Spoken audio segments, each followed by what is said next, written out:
భయపడే విషయం అందరికీ తెలిసిన విషయమే. ఇక్కడ ముందుగా మాట్లాడే సబ్జెక్ట్ అంటే నెయ్యి. వైఎస్ఆర్ కాంగ్రెస్ పార్టీ పేటీఎం గారికి ఒక విషయం అడుగుతున్నాను నేను ఓపెన్గా. నెయ్యి ఎలా తయారు చేస్తారు? ఇది నెయ్యి, ఇది నెయ్యి, ఒరిజినల్ నెయ్యి. ఇది పాలతో చేస్తారు. ఇది పాలు, ఇది పాలు. ఈ పాలతో చేస్తే నెయ్యి అవుతుంది. దీంతో చేస్తే ఏమవుతారు?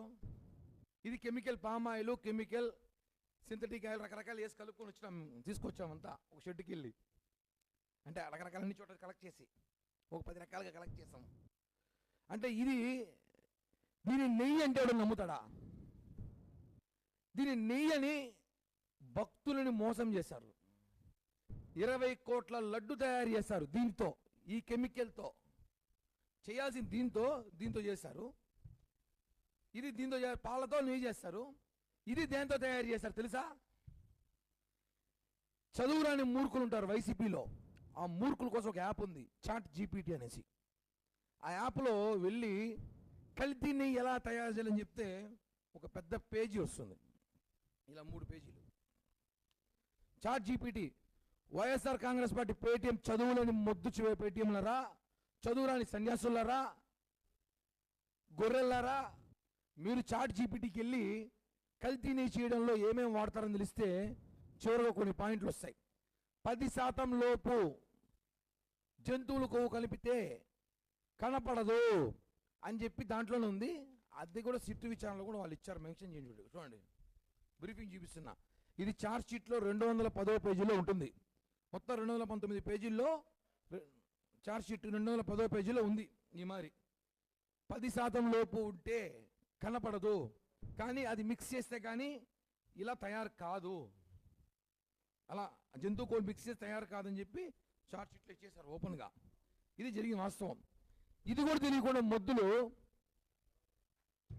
దీన్ని ఏమనాలన్నా సిగ్గుండాలి.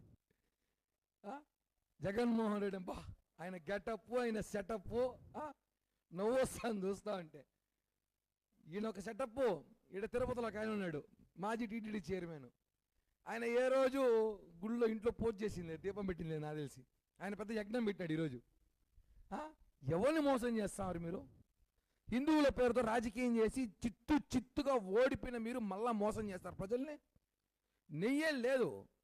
వీళ్ళు ఎలా ఉందంటే వీళ్ళు చెప్పేది, మీరు ఒక మనిషిని తాడుతో చంపినారనైనా అంటే కాదు మేము చున్నీతో చంపినాము అంటారు.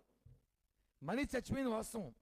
ఒక మనిషి చచ్చిపోయినాడు, మేమేం చెప్పినాము కూటమి ప్రభుత్వము, ఒరేడైనా మీరు మంచి లబ్బర్ తాడు తెచ్చి వాడు గొంతు బిగిచ్చి లాగి చంపినారా అన్న. కాదు మేము చున్నీ తెచ్చి లాగి చంపినాము అంటున్నాడు. కానీ మనిషి చనిపోయింది వాస్తవం, మీరు చేసింది కల్తీ వాస్తవం. ఆ కల్తీ దీంతో చేశారు, దీంతో చేయాల్సింది దీంతో చేశారు. ఇవన్నీ ప్రజలు చూస్తున్నారు. మీరు ఈరోజు యజ్ఞాలు యోగాలు రోజు సోషల్ మీడియాలో ప్రెస్ మీట్లో నెయ్యి లేదు, జగనన్నకి వెంకటేశ్వర స్వామి బిడ్డ జగనన్న మంచోడు అంటే నమ్మరు. ఇవన్నీ ఈ సెటప్లు గెటప్లు, ఈ దొంగ గెటప్లు ఎవరు నమ్మరు. అసలు ఏం మాట్లాడుతున్నారు? అసలు వైసీపీ గొర్రెలా మీరేనా? గూగుల్లోకి వెళ్ళండి, చదువుకోండిరా.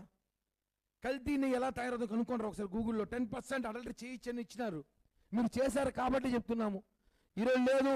పవన్ కళ్యాణ్ గారు ఏం మాట్లాడతారంటే మీకు ఆయన అవసరంలా, మేము చాలు. మీకు పవన్ కళ్యాణ్ గారు లాంటి వ్యక్తి మాట్లాడాల్సిన అవసరం లేదు, మేము చాలు, మేమే సమాధానం చెప్పగలుగుతాము. ఎంత దారుణం అంటే ఇంకా మోసం చేస్తారు ప్రజల్ని. నెయ్యి లేదని నెయ్యి లాంటి క్రియేట్ చేసి కమిషన్ కొట్టేసి దొబ్బేసి పాపం ఎంప్లాయీస్, తిరుమల తిరుపతి దేవస్థానం ఎంప్లాయీని బలి చేశారు వీళ్ళు. రాజశేఖర రెడ్డికి అదే బుద్ధి, జగన్మోహన్ రెడ్డికి అదే బుద్ధి. వాళ్ళు ఎప్పుడు అధికారులు ఉంటే ఐఏఎస్ని అధికారులను తొక్కేస్తారు, వాళ్ళని జైలుకు పంపిస్తారు. చూడండి, కావాలంటే ఎవరో విజయభాస్కర్ రెడ్డి, ఆ రెడ్డి, ఈ రెడ్డి కేసుల్లో చార్జ్ షీట్లో పేర్లు ఉన్నాయి. వీళ్ళ పేర్లు ఎక్కడా? మీరు చెప్తే ఇప్పుడు ఆయన లంచం తీసుకున్నాడు అంటావు. ధర్మారెడ్డి, వైవి సుబ్బారెడ్డి చెప్పకుండా లంచాలు తీసుకుంటారా? ఏంది కొండపైన ప్రసాదం, మహాప్రసాదం లడ్డూలో ట్యాంకర్లో పైకి పోతాడు. ధర్మారెడ్డి గాడిదలు కాస్తున్నాడా? సుబ్బారెడ్డి గాడిదలు కాస్తున్నాడా? టికెట్లు అమ్ముకుంటున్నాడా? ఏ నెయ్యి వస్తుంది తెలియదు వాళ్ళకి ఆ మాత్రం కొండపైకి. ఎంప్లాయీస్ లంచం తీసుకుని ఎంప్లాయీ కమిట్ అయిపోయాడంట. వీళ్ళు తెలిసి గమ్మునైపోయారంట. ధర్మారెడ్డికి అనుసైగలు తెలియకుండా కొండపైన కింద అలిపిరి టోల్గేట్ ₹2 టోల్గేట్ కూడా లెక్క చెప్పాలి ఆయనకి. ₹2 టోల్గేట్ లెక్క చెప్పాల్సిన ధర్మారెడ్డికి నువ్వు ఇన్ని 100 కోట్లు స్కామ్ జరుగుతా అంటే నువ్వు ఎందుకు పట్టించుకోలేదు? ఈరోజు ఎందుకు ఎంప్లాయీని ఇరికిస్తారు? ప్రతిసారి టీటీడీ విషయంలో తిరుపతి ఉద్యోగస్తులు బలైపోతున్నారు తప్ప పైన నాయకులు, చైర్మన్లు, ఈఓలు వాళ్ళు వీళ్ళు సేఫ్గా జోన్లో పారిపోతున్నారు. ఇది చాలా బాధాకరం. ఎంప్లాయీస్ కూడా తెలుసుకోండి, మీరు ఎవరికి భయపడాల్సిన అవసరంలా. ఏ ప్రభుత్వం అయినా సరే ఇప్పుడు భవిష్యత్తులో కూడా వాళ్ళు వెళ్ళిపోతారు, పారిపోతారు. 2 ఏళ్ళు అయిపోతే 3 ఏళ్ళు అయిపోతే తర్వాత దొరికిపోయేది మీరే. అడ్డంగా బుక్ చేస్తారు మిమ్మల్ని. ఆ రోజు ధర్మారెడ్డి, వైవి సుబ్బారెడ్డి, కరుణాకర్ హయాంలో జరిగినప్పుడు ఆ రోజు ధర్మారెడ్డి చెప్పకపోతే ఎవరైతే ఆ సెక్షన్లో ఉంటారో ఆ సెక్షన్లో ఉన్న వాళ్ళు సంతకాలు పెడతారా? అసలు నీ చెక్ చేయరా? నీ చెక్ చేయకుండా పైకి పంపిస్తారా? ఎవరికి చెప్తారు కథలు? మీరు మీలాగా చదువులేని గొర్రెలు అనుకున్నారా జనాలు?